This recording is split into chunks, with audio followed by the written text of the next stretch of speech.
Thank you. You're welcome. Okay, so, I don't know why I said refreshers. So I'm just gonna go over a few things. I found a new video by that gentleman who does the learning brain versus survival brain that I really like for this topic. So we're gonna watch that. And I'm gonna talk about just a few things, and then we're going to talk about the article. We're just gonna see if we can have a good discussion on the piece that I sent out for you all to read. And that's how it's gonna go. So when we talk about trauma, the most important thing is to remember that it just normalizes everything. Everybody you work with has experienced trauma, or they would not be coming to you, okay? So they've had this, and no matter how they're behaving, that is a normal response for them and how they're responding to the trauma. So it could be anger. It could be excessive crying. It could be acting like nothing's wrong, but they are still experiencing the effects of trauma internally. And where we often make mistakes is assuming that if they're behaving a certain way, that must mean that they're not as affected by the trauma. So if you think of someone who, if you go to the hospital and you're present for a sexual assault exam, and the person who's having the exam done starts cracking jokes and they're laughing, would you then assume that this person hadn't been sexually assaulted? No, their laughing is a trauma response. It has to do with whatever's happening internally with their body in regards to the hormones and the chemicals and everything. So sometimes people will look at somebody and say, well, they don't seem that upset. It must not be having that much of an impact on them. But on the inside, they are just roiling. Their cortisol levels are wacko, their adrenaline, everything, but they're able to stay calm.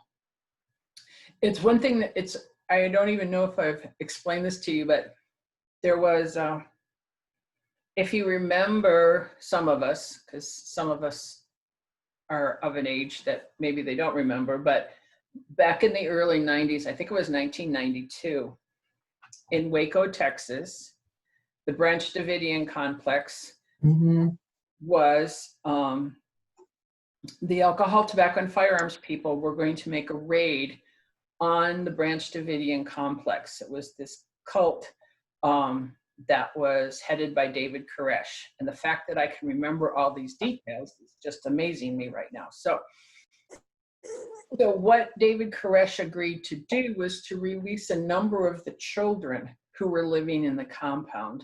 And social services was there to take these children, and they took them to some place where they would be safe, and they started to evaluate them to see whether or not they had been, how they were doing. And through their assessment, they decided that these children were actually doing pretty well. Well, Dr. Bruce Perry went in, and he was called in to talk to the children. And his mode of working with kids is usually to get down on the floor and color with them and to develop some rapport with them. And then he asks them, can I go ahead and put some monitors on you? So they hooked the kids up to brain scans, and they were taking their blood pressure and all this kind of stuff. And he started to talk to the kids, and the kids were describing the things that had been happening to them inside the complex. And in these very calm voices, they were describing some very horrific things. And while they were describing them calmly, all of the brain waves, their blood pressure, their pulse rate, everything was going wild. So internally, they were reacting, but they were very calm on the outside. And what he deduced was the fact that these children had learned that if I stay calm on the outside, I don't attract attention. And if I don't attract attention, I won't get into trouble. So that was a survival skill for them. So we can't assume how people are going to respond to trauma. We can't, oh, she sounds awfully calm with, you know, I don't know. Oh boy, she's really upset. That's just a lot of drama. I don't know why she's all that wound up. You know, it's not that big of a deal. But everybody has their own way of responding to trauma. And then the big thing is remembering that what we see are adaptations to the trauma. That's why in our world, we really don't pay a whole lot of attention to diagnoses. Over the past few years, we have had some conversations with some mental health providers in your area about how we see the diagnosis of borderline personality disorder. Borderline personality disorder is basically a bunch of symptoms that are actually adaptations to trauma. But people have a tendency to look at those diagnoses like borderline personality disorder, bipolar, depression, a number of things as being these mental illnesses that have symptoms, rather than understanding that these are responses to trauma. I actually was reading an article yesterday that was saying that some of the things that we now call a mental illness are not really mental illnesses. They are just the way we are responding to life. That if you have depression, more than likely you have had experiences that have led to that depression. Of course, if you have post-traumatic stress disorder, it's because something's happened to you. So that's where we go down to the bottom here. We know that for us, we want to be able to look at people and think about what happened to them instead of trying to figure out what's wrong with them. That this is an injury model. Something has happened to them to create the person that you are seeing in front of you, that the way that they are behaving is how they're coping. And the big important piece is they are not going to change from using those coping mechanisms or survival strategies until they feel safe and stable in their life, and then they have a chance to learn some new strategies. And that may not happen in the period of time that you're working with them. So to have this expectation that just because they are involved in your services means that they are going to change some of the ways that they've been doing things for the past 20, 25, 30, 35 years, that's not likely, at least not consistently.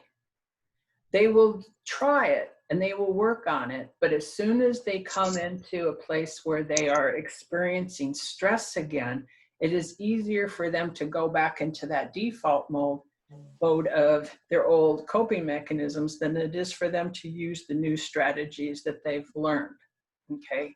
So that's just important for us to realize that we can teach a lot, we can do a lot, we can model a lot, but it's going, at least they get that and they see it and they will remember it, but it's still, at times, they are going to go back to their old coping skills because those are easier for them to do than it is to try and do the new stuff, okay?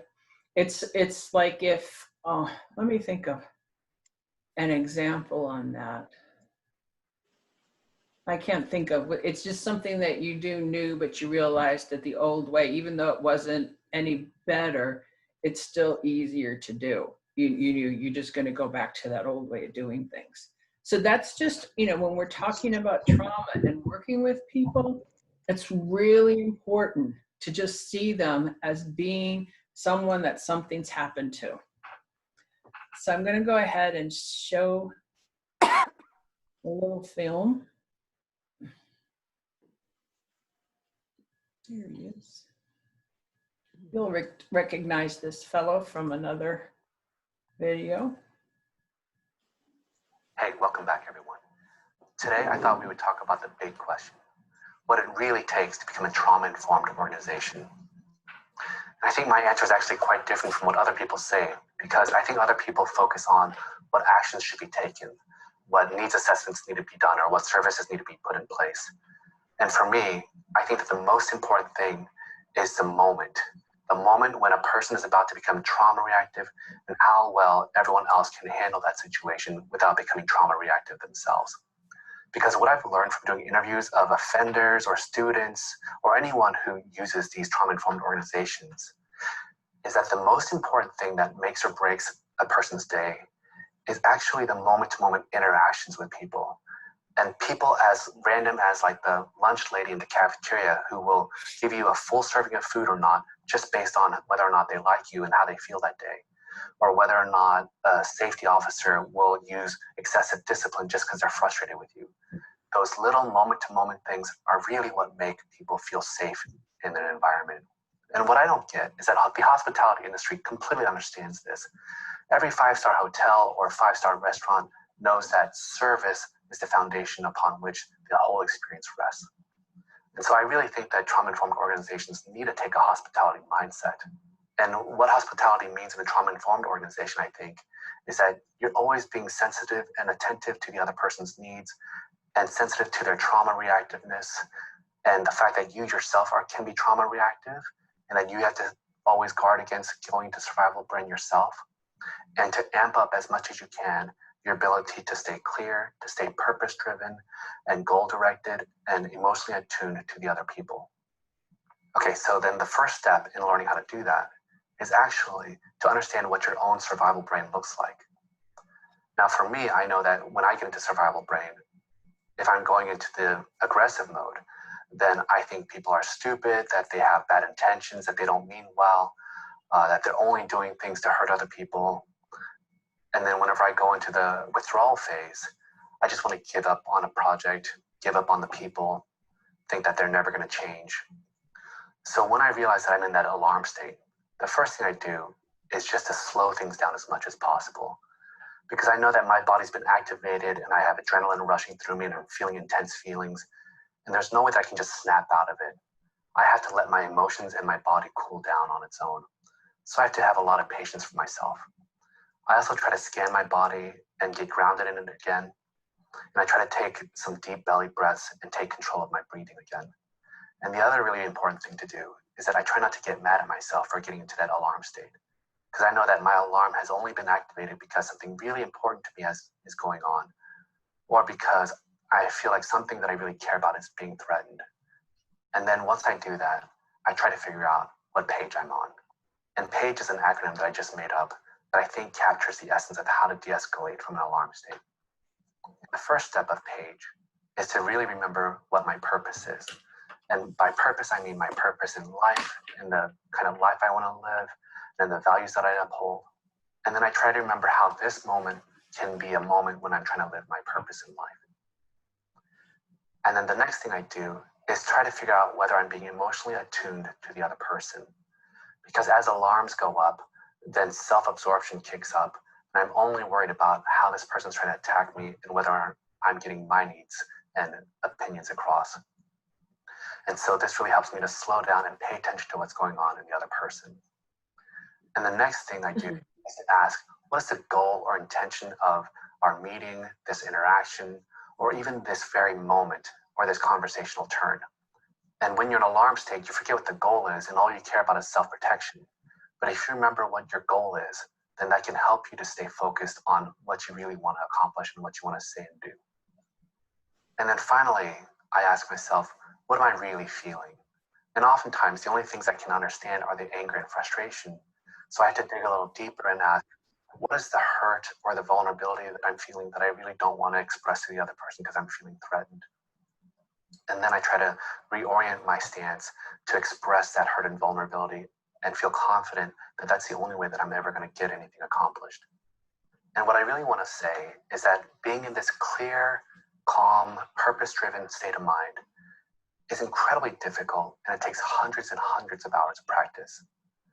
I think of it like being in great cardiovascular shape if you're an athlete, because you can learn a lot of techniques for being trauma-informed, and that's like learning the actual skills of your game. But to actually be able to execute all those techniques, you have to be in great physical shape. And to do that, you have to run miles and miles a day, and you have to keep training, and you can never let that cardiovascular endurance slide, or else your game just suffers. So this is really the most foundational, most important thing that people need to learn to become a trauma-informed person, and then to help your organization become trauma-informed as well. Now, after you've done this for 100 hours of practice, then you can move on to some of the techniques that we'll go over in the next videos. Thank you.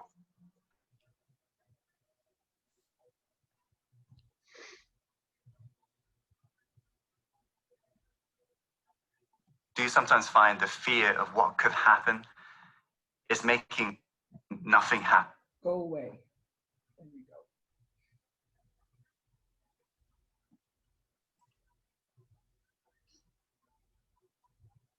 go. So when we think about what we talked about last week with boundaries, and when we think about the 4 agreements, and then we go with what he just talked about with that page model about making sure that we're aligned with the purpose of the organization and our own purpose, and then using the trauma-informed idea of this person is reacting from their trauma. That helps you stay attuned to what's going on with them. And then figuring out what the goal is that you want to get out of this conversation or this interaction, and then attending to everybody's emotions. And if you go into the conversation with the person with your emotions all wrapped up, they're going to see you as a threat. And that's really important to remember, because trauma survivors are often scanning everyone to figure out who they're safe with. So if they see you ramped up, if they see you angry, if they see that you're even sad and having a bad day, they may think that their job then is to make you feel better rather than attending to their own needs. So it's about remembering that your goal is to be there for the survivor. It is not that they're going to attend to your needs. It's not that they have to behave a certain way in order to be able to get your help. It's that you're just remembering that they are coming from their trauma, and that's what's happening in this interaction. So many times we have expectations of how people are going to respond to us based on how we were raised, and we're expecting people to say please and thank you, say, be respectful, all of these things. But when people have been growing up in environments that are not, where things have not been that way, where people have not been respectful to each other, where you had to yell to get your needs met, where people didn't listen to you, then that's the way they're gonna keep responding with you. Okay, so it's about taking that step back and going, they're reacting to me based on what's happened to them in the past. Are there any questions or comments so far?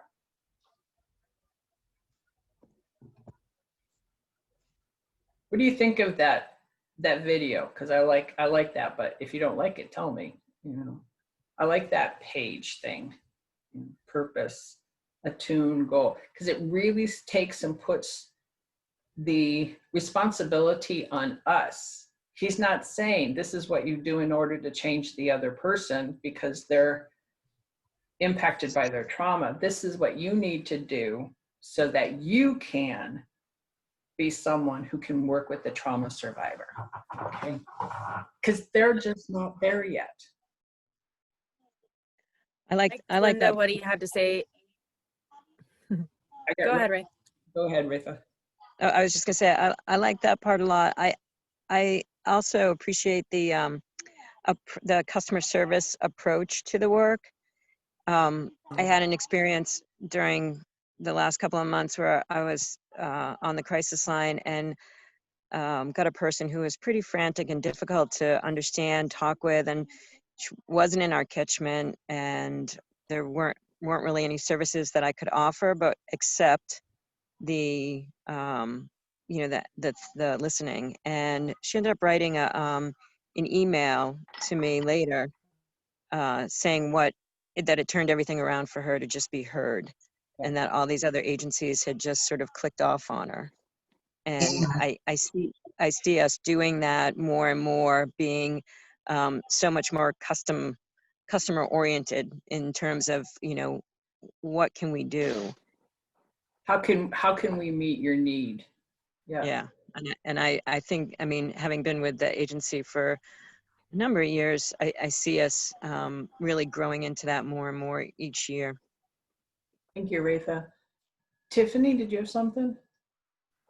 Liked what he had to say about not getting upset with yourself if you're reactive, and how to respond to that and give yourself time.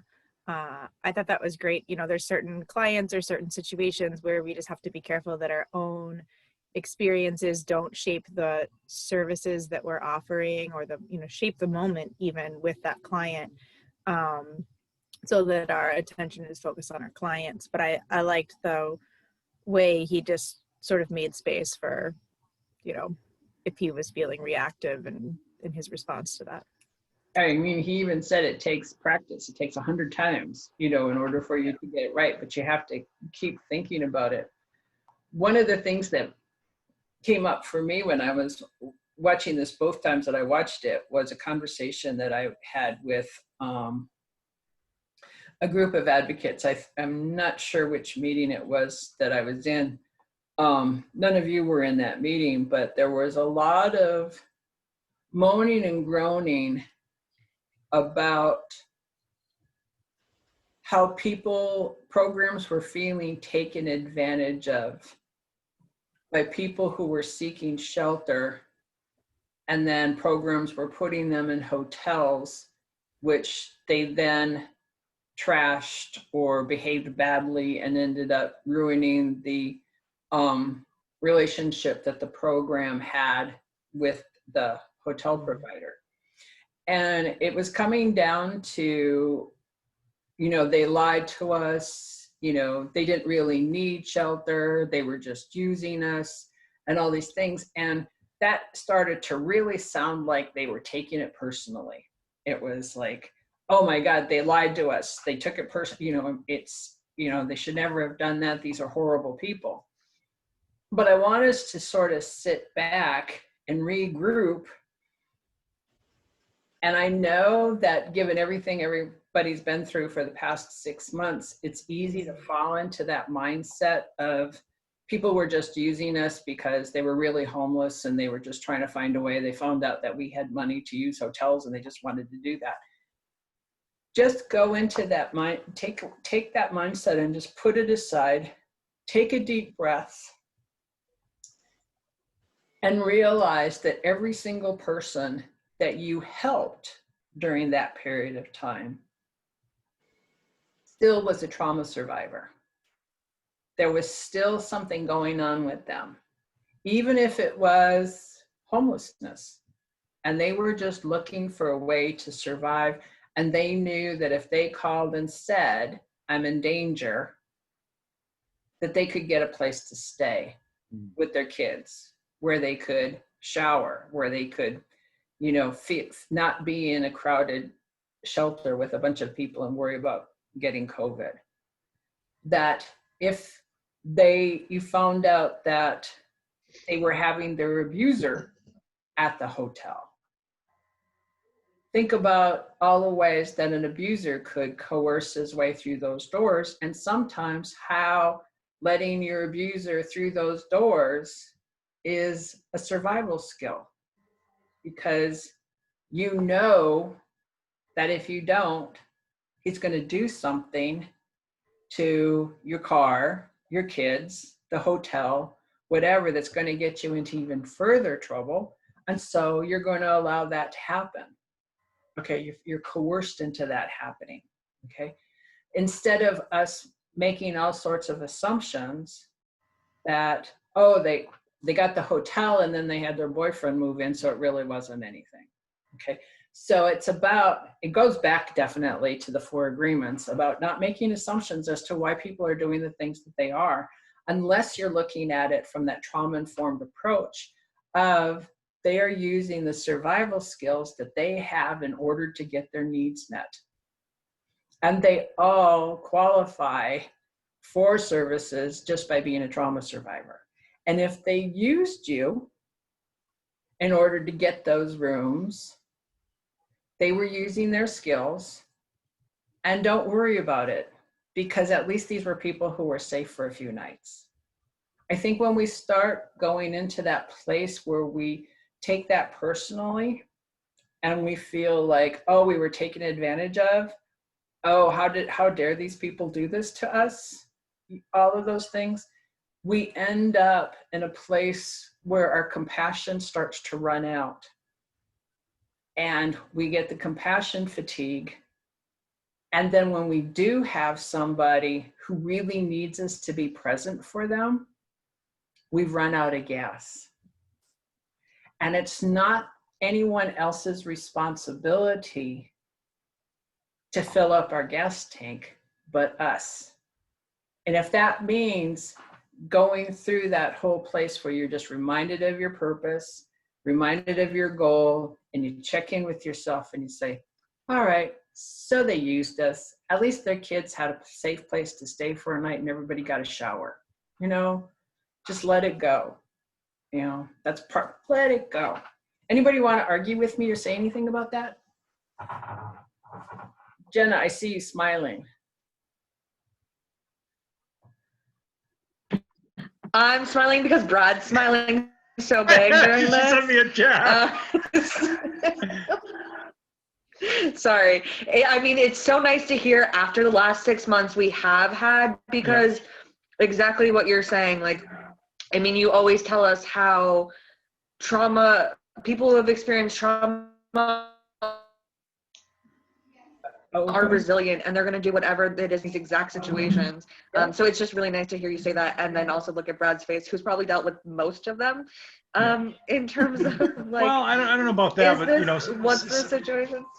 Some of the thoughts that you expressed, I'm thinking, God, has she been listening in on our staff meetings? Yeah, right.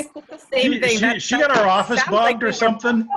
Yes. Sounds like we were present for that meeting you were talking about, even if we weren't. That is my success in this job, is the fact that I have all the programs bugged. There you go. There you go.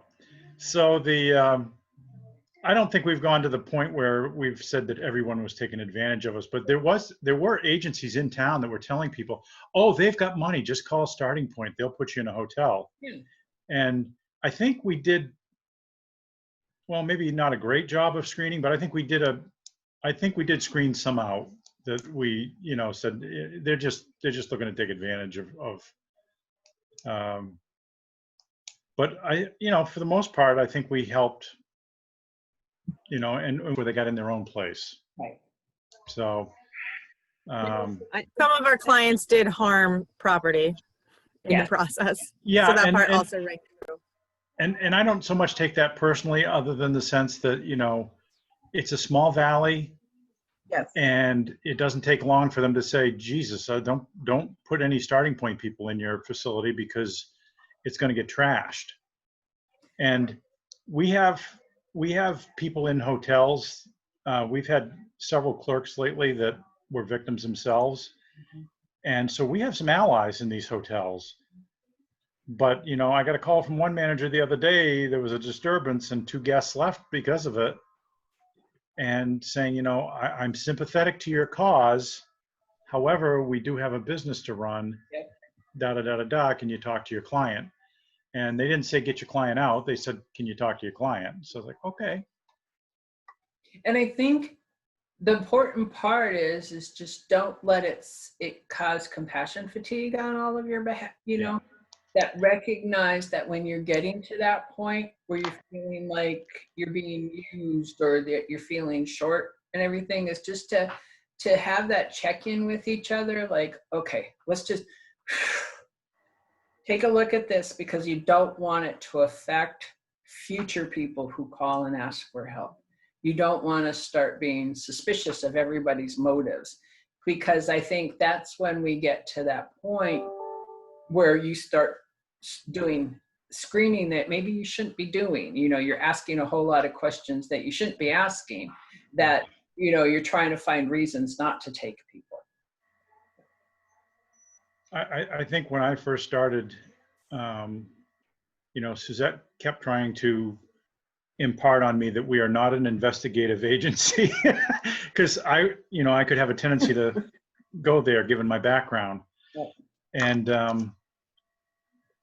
I think one thing, I may get some fatigue with certain clients sometimes, especially high maintenance ones, that expect everything to be taken care of. Yep.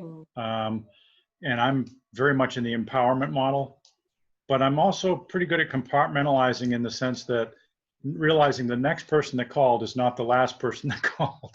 Right. And it's so important to do that and to be able to look at everyone as they're just trying to get their needs met. Trying to get help. Always tried to get their needs met. And I, you know, just to getting to that point where you're just a little burned out because of all of it, I'm afraid, you know, then that's when people are no longer being trauma informed. They're just reacting to everything that's going on around them. And that's a tough place for staff to be, because you're not looking at why you're there. You're not looking at the needs of people. You're trying to protect your agency from being used rather than what your goal is, which is to provide safety for survivors. I had a lady yesterday call. She's clearly a victim of domestic violence. There's been issues, but her homelessness is so far removed from her domestic violence that, you know, I'm sorry, you don't screen in. Yep. I mean, I didn't even finish the paperwork with her when she told me her story. It's like, I don't want to, you know, and it's hard because, you know, she seemed like a very nice lady. I wanted to help her. Yep. And hopefully she was able to find some help, but yeah. And then, you know, you've got places out there that will coach people on how they're supposed to respond to you in order to be able to get into the program. Gee, that never happens. Only about an hour ago. I know. I think another thing that's happened more recently is that there's no separation between work and home because we're working in our homes. And so I think part of that staying even for me has always been like, this is my job and I'm doing my work, whether I'm, you know, doing it with somebody who has, you know, high needs or low needs, or if I'm just trying to help somebody who doesn't even screen in, at least providing some kind of service, but that I do eventually at some point go home at the end of the night and just, you know, not that I stop thinking about it, but just remind myself that it's work and that I have a life where I can recoup. Yes. And I don't think we've had a lot of opportunity to recoup because my work actually sits on my kitchen table in the, you know, in the form of a computer. Yeah. And I think it's very important that you think about how you're doing your work at home.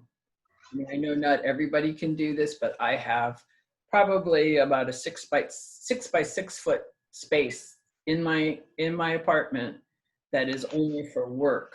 And that at the end of the day, I can shut the door on it and then go do everything every place else. And that's very important to me. I know, you know, my work day starts when I open the door and it ends when I shut that door. And it's how I manage. But I know not everybody's got the setup in their home to be able to do that.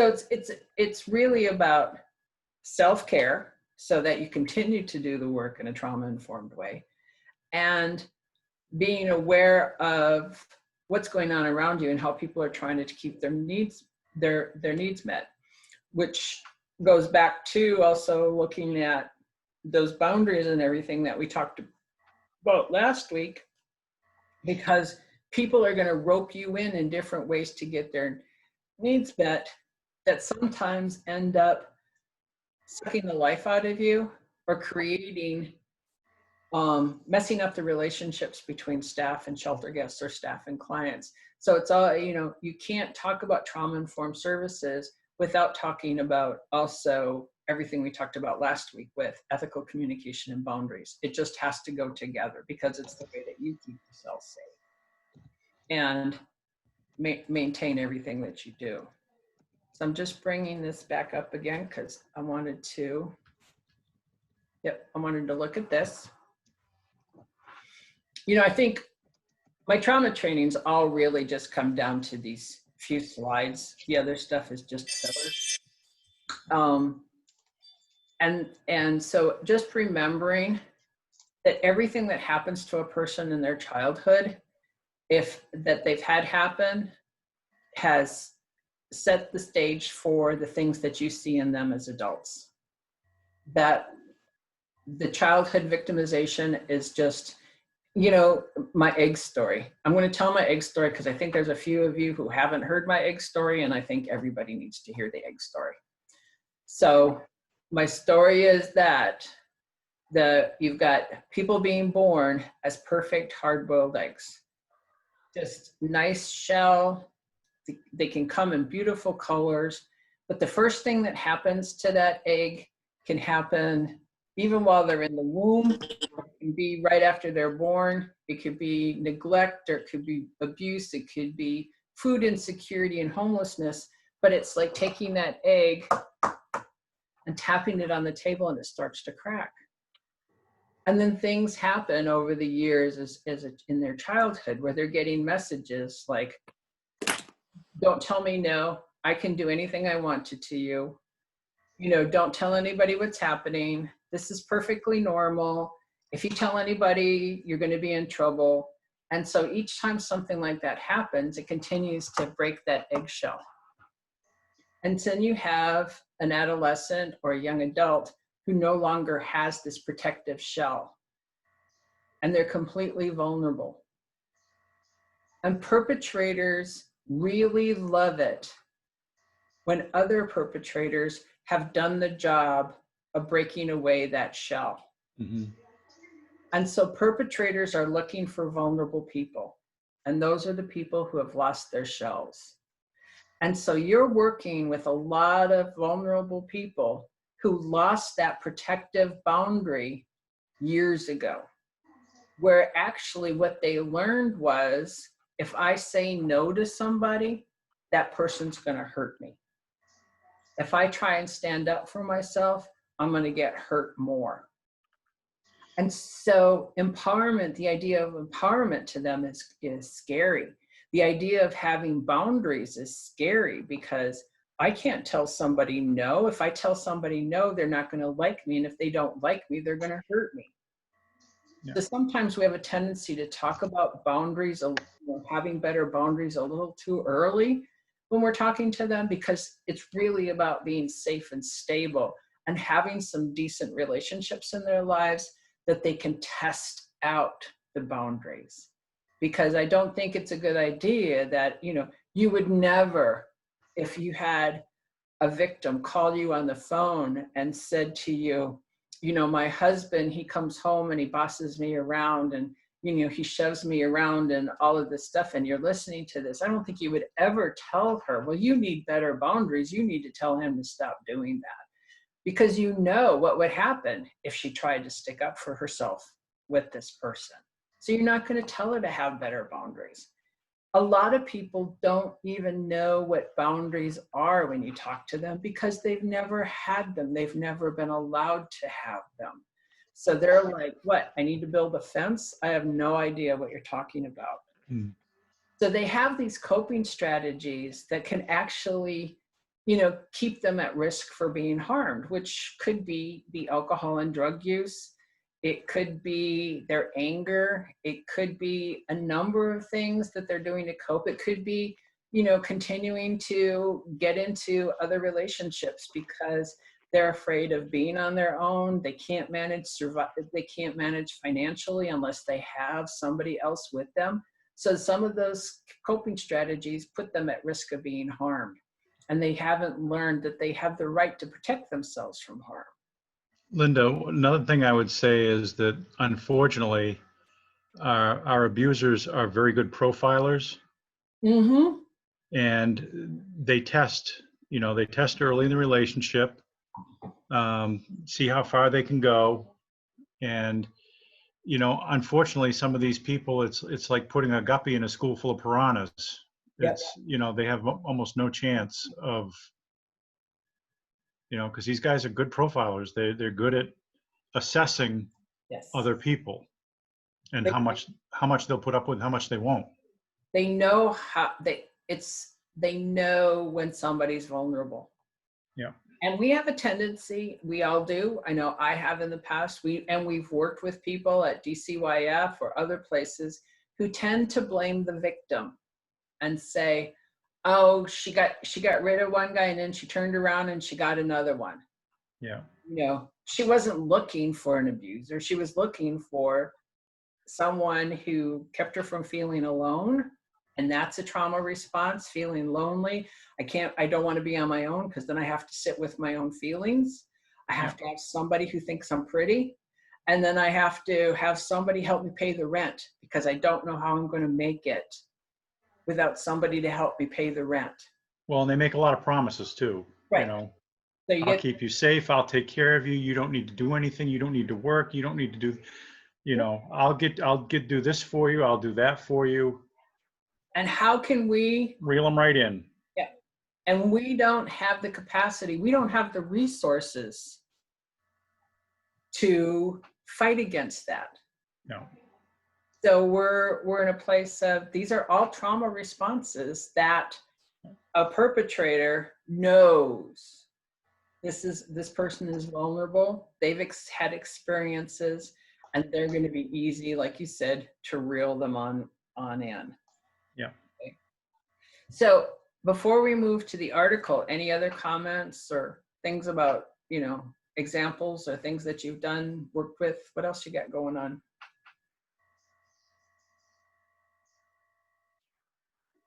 Is this all ringing true? I get that sense. Yeah, I actually had a lady that I'm working with right now that just the opposite. She drew her boundaries pretty quickly. Yeah. You know, he got angry with her a couple months ago, you know, like right in her face. And he's 78 years old. She says, but he's 5'11", weighs 200 pounds, and he's a skier. He's active. He's not some frail little 78-year-old guy. And she asked him afterwards, because they'd both been married to longtime partners before. She asked him afterwards, did you ever hit your wife? And he said, no, but I did shove her around a little bit. So fast forward a couple months later, he's after her because she's putting stuff in the refrigerator the wrong way. Oh, geez. That's a major, major offense. Yeah. He gets angry with her and then, you know, does the same thing, only this time he backs her into a corner. Mm-hmm. She immediately filed a protective order. Yep. And, you know, they're getting divorced. Well, they're not actually married, but they're separating basically. Yep. But she drew her boundaries quickly. And I said, you know, those things, he was testing you. She goes, oh, I know he was. Yep. Fortunately, her life must have been up to this point. She must have had some safe time that she knew. Yeah.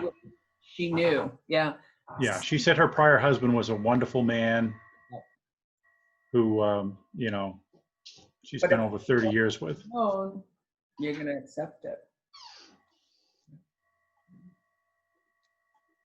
Linda? Yes. I just wanted to say I was really glad to see on the slide that you included immigration trauma, Oh, yes. because I think given the current political climate for over the past decade and how heated of a political debate immigration is, it's way too often forgotten that there are so many people, both women and men, who have been victims of or survivors of sexual assault, and unfortunately they fall into the same pattern of what you were just mentioning right now, is being with someone who, once they come from their home country to the United States, they fall into a pattern of feeling safe with someone else who pays attention to them, and that person ends up victimizing them again. But I think that's something that oftentimes isn't really, at least in my experience, very often was not discussed, is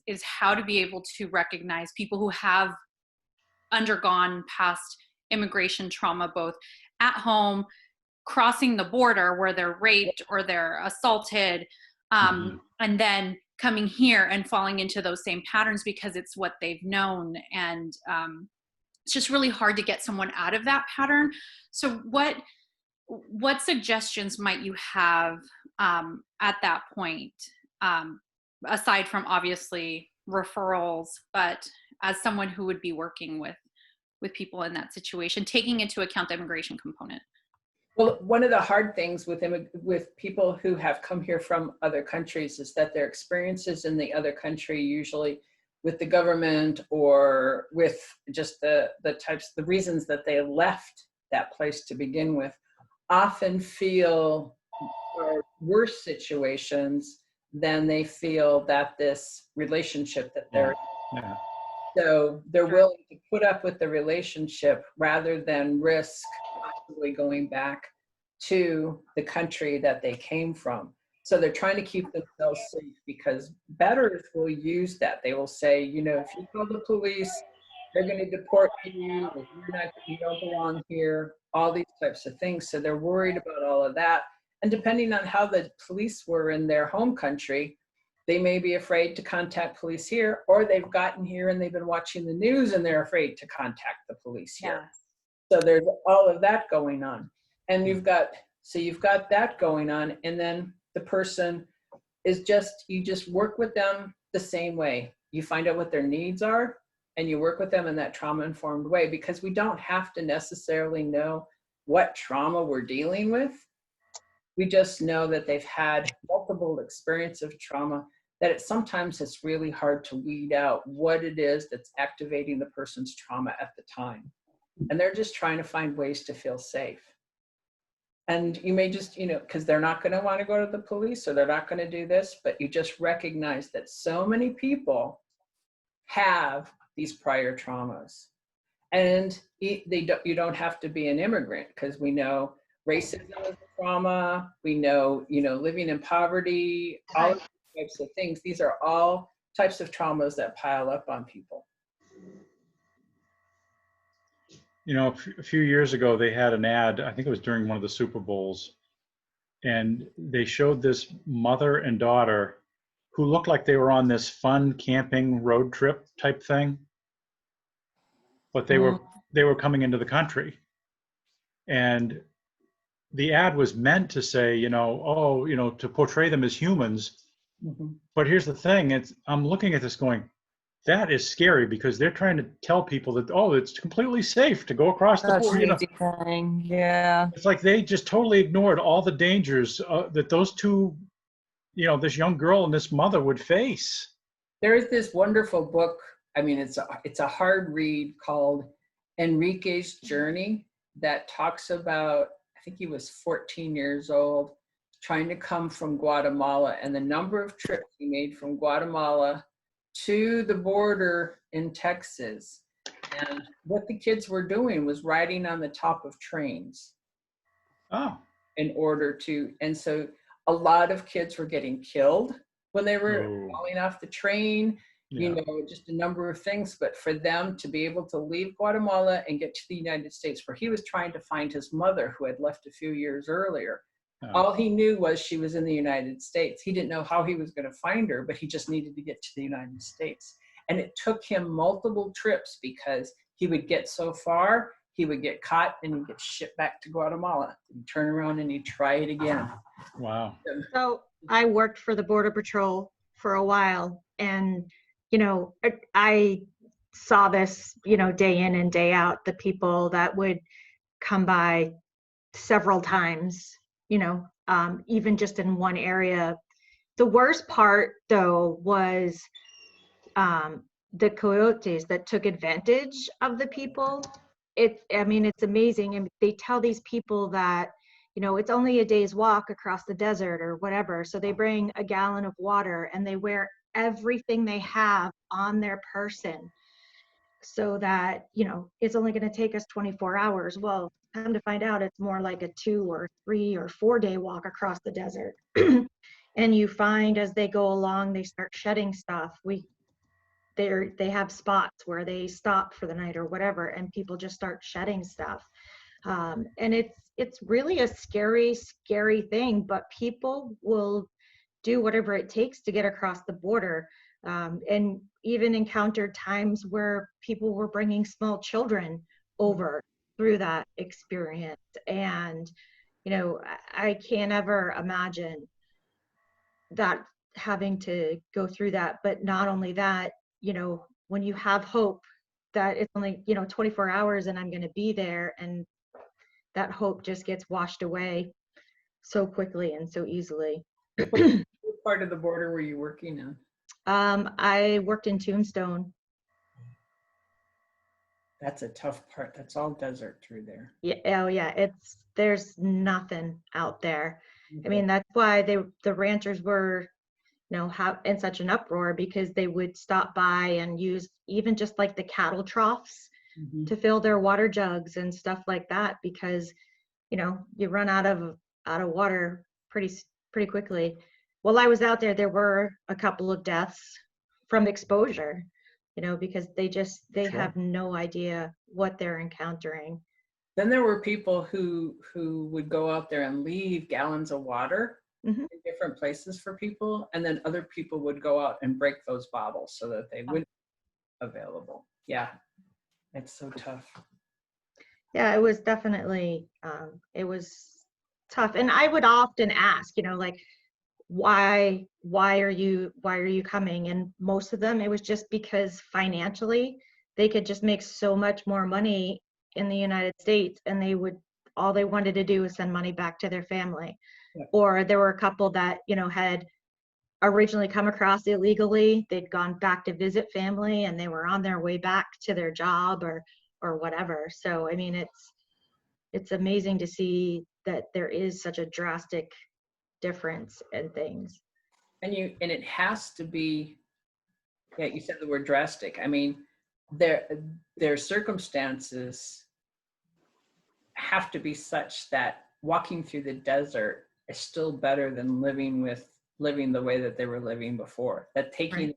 a chance is worth it. And going back to the, you know, the part about people telling them that, you know, law enforcement's going to deport them. I mean, there were several times that we would encounter groups of people that, once they realized that, you know, we weren't going to harm them, that they told us, that the coyotes told them if they ever saw us to run, because we were going to kill them.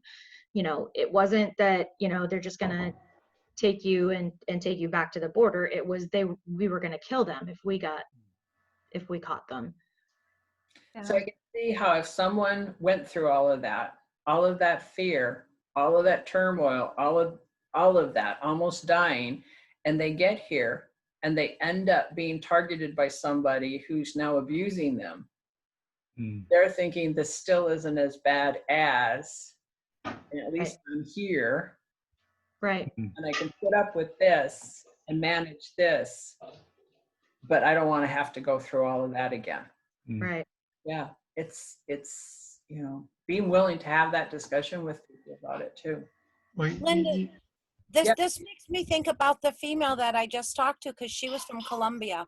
And her thoughts were, I knew this going in, and I really want to stay married. I want to work on my marriage. And part of me wonders now if maybe this is better than what her life had been before she got here. I don't know, but it does. Could be. It could be that, and it also could be the cultural issue that you know, once you get married, you stay married. I don't know what her religious background is, but in Latin American countries, there's that you don't split up for things, and this is the way your marriage is, and you stay with your man. And if he's saying, you know, that I'm sick, I get PTSD and all of this kind of stuff, those are even bigger reasons for her to stay. So yeah, she's got so much to look at. Okay, I want to move to the article that I sent to have you look at on staff-client relationships. Yep. Because I think sometimes we do, if we're not careful, if we're not watching our compassion and all this, and all these things that we're talking about, we can end up falling into some of these relationships. And there's the parent-child relationship that, you know, if you don't do this, these are what the consequences are going to be. My job is to discipline you when when you do something, you know, I'm trying to get you to the point where you can be a responsible adult and be able to live on your own. Okay. No, people, we do not want to be in that kind of relationship, because everybody that we're working with, you know, are adults. We want to treat them as if they're adults. If you're acting as a parent, there's so much wrong with that, because you're not in you're not in the empowerment model, and you're not coming from a trauma-informed aspect. And people are not going to take responsibility for themselves, because what do you do when you have a parent? You expect your parent to take care of you. And so they're not going to do everything for themselves because they're expecting you to do that. And if you fall into where you're doing everything for them, then you're in that parent-child relationship. Okay. Then there's the teacher-student. That's when, you know, that you're just doing a whole lot of teaching. You're doing everything on how to do this and how to do that, and you're assuming that the reason that people are doing things the way they are is because they don't know any better. And what that does is it puts you in that position of looking at everything that people are doing through your filter, which for most of you is through that sort of white middle class filter of how everything is supposed to be, instead of recognizing that people from other parts of the country, people from other parts of the world may do different things, may do things differently, and that is okay. There are some things that, of course, you have to get across because of community living and living in a shelter, and you all do that. But when you fall into the teacher-student mode, it's really not listening to what their experiences are and possibly learning from them. Because we can learn so much from survivors just by sitting back and asking the questions, rather than making assumptions or putting ourselves in the place where we have to teach you how to be safe, and we have to teach you. Because how many times do we actually, we now sit down and we ask somebody when we're doing safety plans or something, it's like, do you have a place to go? Tell me what you think you could do to be safe. Instead of us just, we don't do that. Hopefully we don't do that checklist anymore. We do some checklists, but it's like, let's work together on how we can do this. Oh, here's a fun one. Drill sergeant and recruit. You're right there in the middle of that. We want to get them to stop eating junk food, watching too much TV, or doing too much of this bad behavior. We want to make sure that your beds are made. We want the dishes clean. We want the, you know, everybody eating healthy food. We want to do this, da, da, da, da, da, da, da. And for trauma survivors, that's a scary place, is because you're now afraid of when you're going to do something wrong and when this person is going to come down and yell in your face.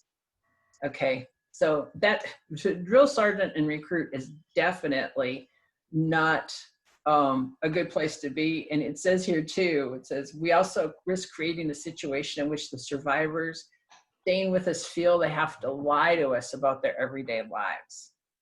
And so when I had talked about people using coping skills in order to survive, if we see that people are using a lot of their old coping skills with us, I would sort of take a step back and say, I wonder what we're doing as a staff that makes this person feel that they need to resort to some of those old coping skills, like lying and manipulating and all of this. What, you know, they're trying to get their needs met. What are we doing that's not meeting their needs? What are we doing that makes them think they have to lie to us? All of those things. I found all my drill sergeants to be very trauma-informed people. Yes, I'm sure. Yeah. Yeah. So, you know, that's not the atmosphere that you want, because of that parallel process. You're trying, you know, if you go into the house and you hear a mother yelling at her kids like a drill sergeant, and I know y'all have, what you can model is how not to do that. Okay, by backing off and saying, figuring out another way to do this. But if you're continuing to treat somebody as if they're the recruit and you're the drill sergeant, you're going to see that in a lot of the parent-child interactions. Because you're going to see that that's probably what was happening in their home before they got to you. The abuser maybe was the drill sergeant.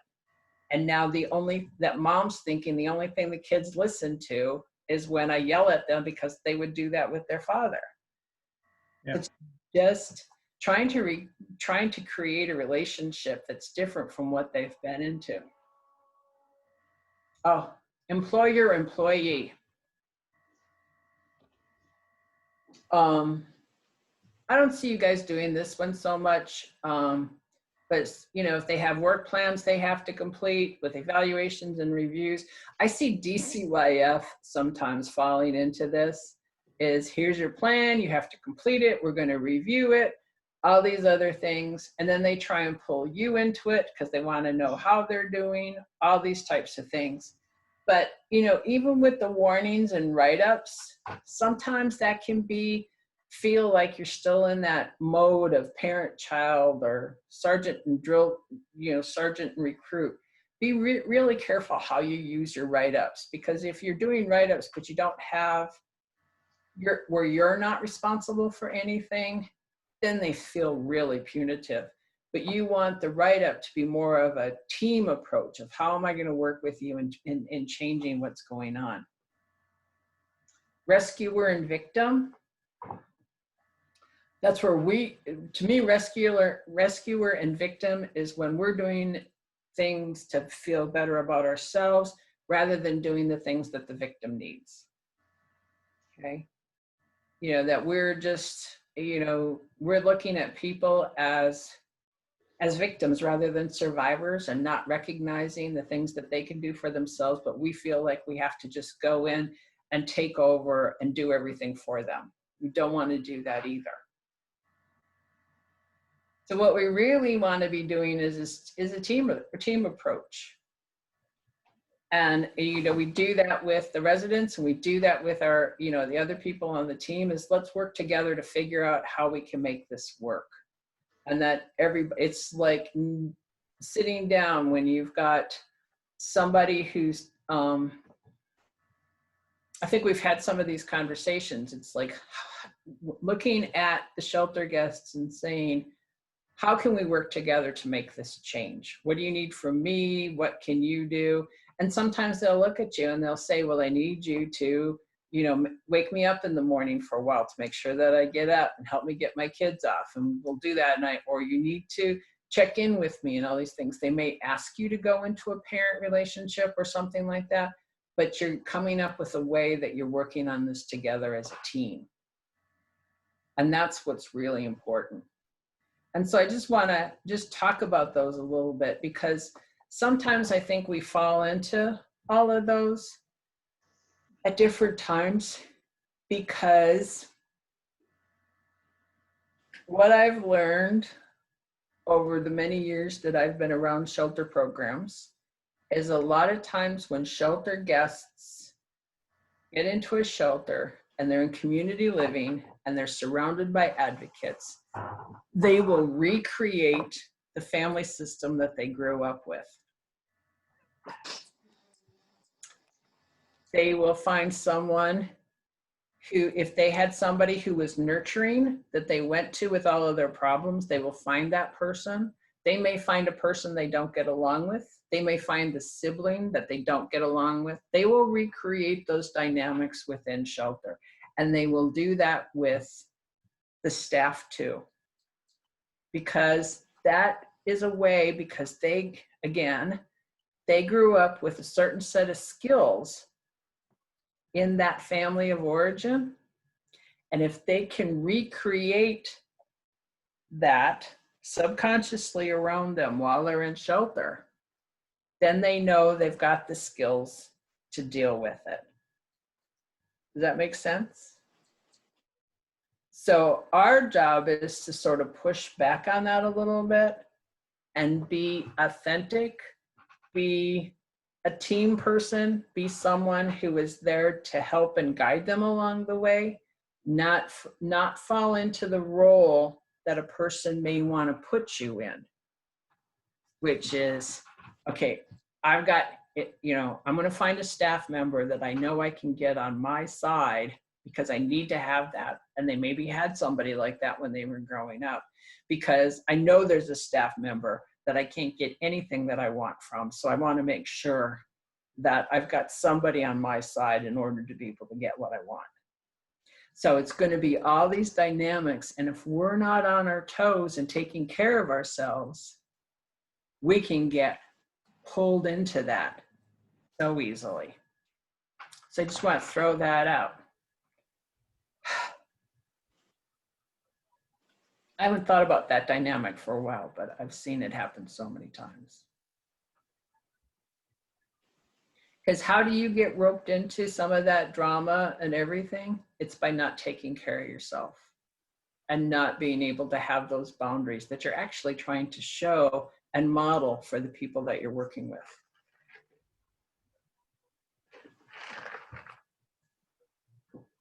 Oh my God, y'all got quiet all of a sudden. Now you scared me. I think it's For me, it was just. Go right there. no, your turn. Go ahead. Oh, okay. I was just gonna say, for me, it was nice to reread this article. It was something that I read when I was first hired at Starting Point, but especially after COVID, and being as a part of the shelter team specifically, like it felt like so quickly, like not necessarily control, but kind of was just like taken from us.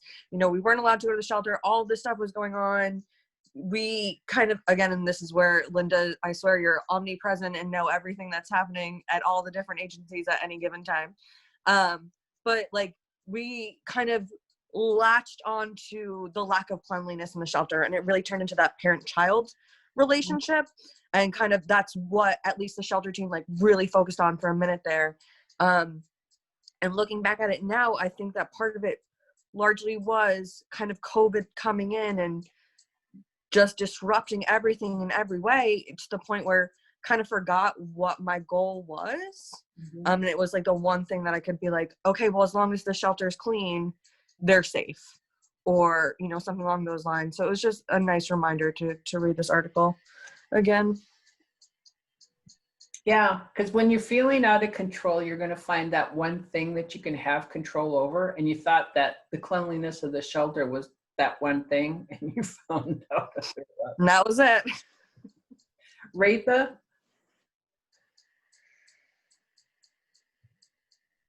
You're muted, hon. I don't know if you're talking or not. Okay. I'm sorry. Gosh, I'm so on vacation. Hold on. What was I thinking? Oh, the roles that that we try to avoid can also be really helpful when we're very careful about them.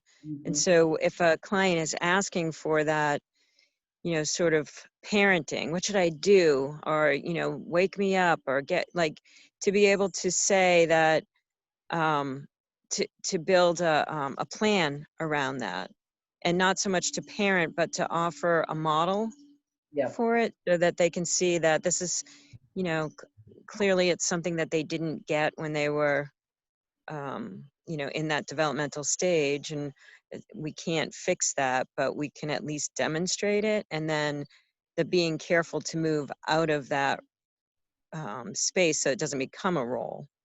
I don't know if that made sense, but it does, because I think there's a difference between the parent-child relationship that's talked about in that article and the type of parent-child relationship that's sort of reparenting, because we can get into a parent-child relationship where we think we know better, where you do this because I told you so. All those parenting messages that aren't helpful and that are part of growing up in a maybe not a traumatic childhood, but just a somewhat of a dysfunctional childhood.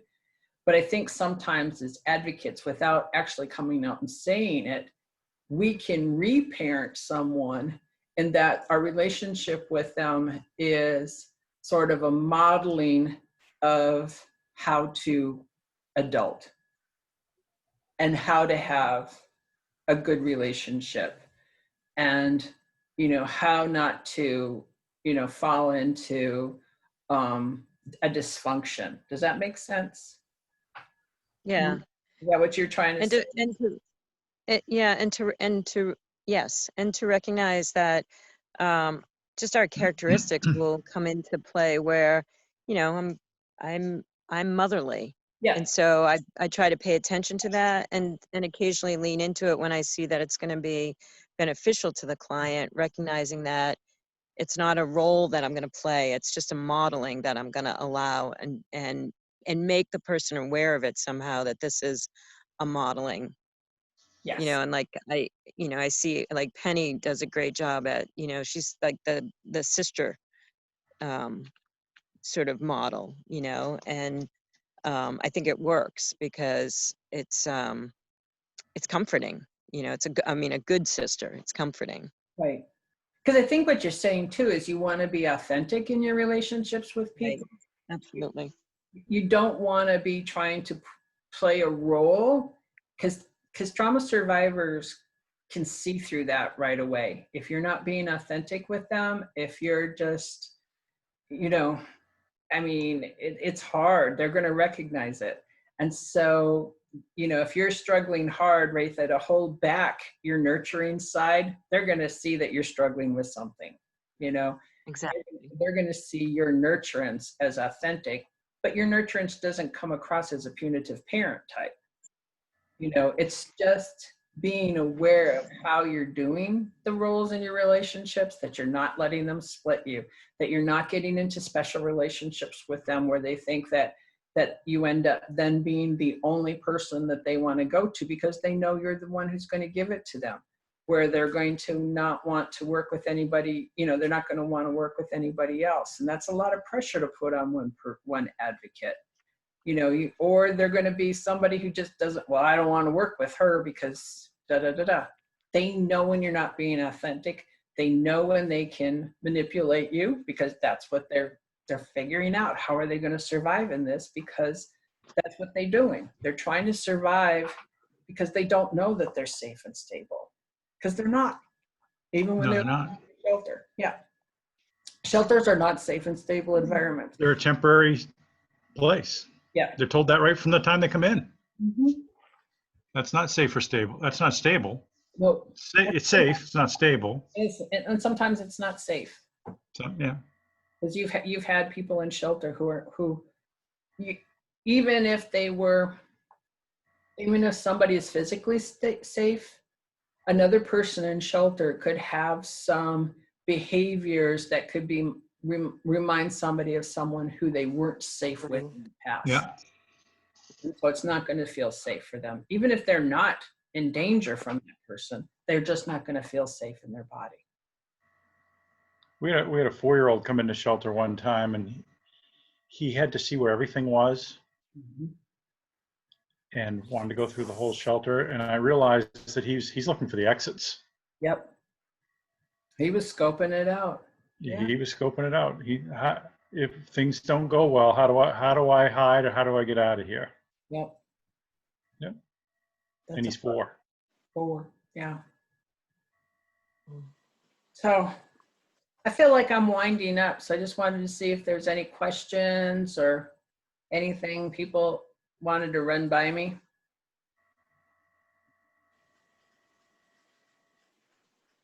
Is everybody taking care of themselves these days? Trying.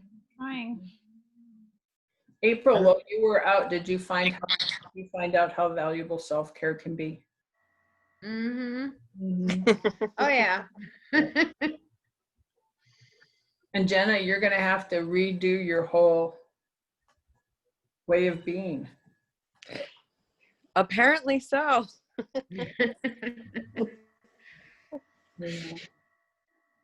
It's just, yeah, I think the last 6 months in particular, no matter what your situation is, and I know that, staff at Starting Point have gone through a lot of stuff over the past 6 months.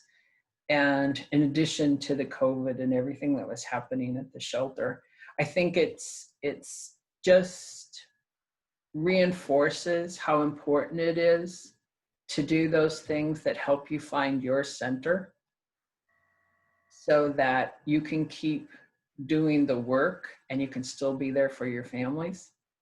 Mm-hmm. I have to say, for me, I think the two biggest things that have been helping me recently are me being able to actually come back into the office to work rather than, I mean, I have the same situation as you. I have an office space at my house, but I don't know, there's just a whole different mindset actually being able to come into the office and actually at times have that face-to-face contact with my coworkers and stuff. And my daughter has started school, so that's kind of changed up our dynamic at home as well for both of us to be able to get out of the house. So I definitely have to say that those two transitions have been extremely helpful for me. Well, I think working from home was a lot harder for people with kids that were at home and homeschooling, and Definitely. One of the police officers I know, his wife got stuck with all the homeschooling and all the home stuff, and he said, "I've never been so happy to be an essential worker in all my life." Probably hates him for it. So yeah, because he's not having to be there. But he was able to get out of the house. Yeah, I know 3 people, and 2 with the coalition and 1 used to be at the coalition, 3 mothers who have decided that they've had to leave their job in order to be, Sarah Prashino, Karen Ashton, and Marie have all left because it's more important to be home with the kids during this time than trying to juggle everything that's going on. And it's hard when you've got 2 parents who are working and you've got the kids and you're working jobs that are really busy because you've got to figure out, what you can do for yourself and your family. Yeah. It's not to say that people can't do it, it's all just being able to take care of yourself in a way that you can do it all. There's such huge losses, but like understandable decisions on, all 3 of their parts, but just really big losses to the cause. Yeah. Definitely. For some people, it's, some people feel like there's an end in sight or the pandemic is over, but then there's some people who are still, depending on where you live or depending on what your family circumstances are, my kids are all still homeschooling. So sometimes I was talking to Penny and I'm like, what's your life like right now? Like your people leave and you can go to work and just work. Like, that's it. You just work. And I don't mean it like, so, quite as lightheartedly, because I know she manages so much and does so much, but there's a little bit of jealousy in there. And like, take care of yourself feels so far off the radar right now. I had to laugh because it was announced to us on Monday that we could move into phase 1, which is where people could work out of the office as long as there were no more than 6 people in the office at a time. Nobody's gone into the office this week. Busy trying to pack up stuff. It's just we've decided that pretty much we're just staying home. I know that I will probably stay home through the winter until somebody tells me you absolutely have to come back in the office, or when we can start having meetings in the office again. When I can start having shelter managers meetings and direct service coordinator meetings and all of the meetings that I have in the office, then I'll think, okay, then I might as well go in. But yeah, I don't think you're going to see that till there's a vaccine. Yeah. Yeah. And I have to say that one of the, I think, good things that actually came out of this, though, is that I know I can work from home if I need to. So for things like unexpected snow days and things like that, if I have my stuff at home, I can still do work and I'm still capable of working from home. And I don't have to have that stressor of like, oh my God, what am I going to do? Mm-hmm. So I think that's, not that it wasn't an option before, but it was a realization like, oh, wow, I actually can do this. Right. We're pretty lucky in terms of the flexibility that we have that so many people don't have right now. And as much as it sucks sometimes having to be in this situation, like I am so thankful to be a part of this agency versus, you know, some of the other stuff that people got going on.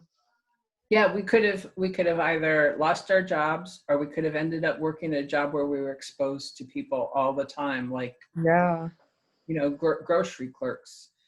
There were people, you know, people that we take for granted were out there doing their jobs and getting exposed every single day.